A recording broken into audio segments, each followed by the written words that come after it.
Passés maîtres dans l'art d'unir leurs têtes couronnées, les Britanniques ont beaucoup moins la réputation d'être des chefs en ce qui concerne le mariage des saveurs.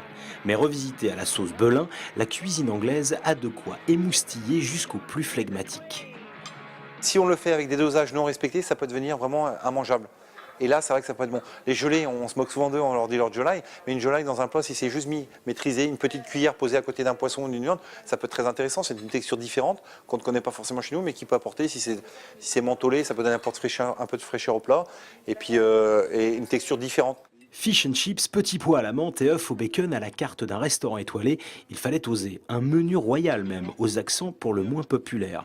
Mais l'audace de nos grands chefs a toujours fait mouche et très souvent inspiré leurs homologues étrangers.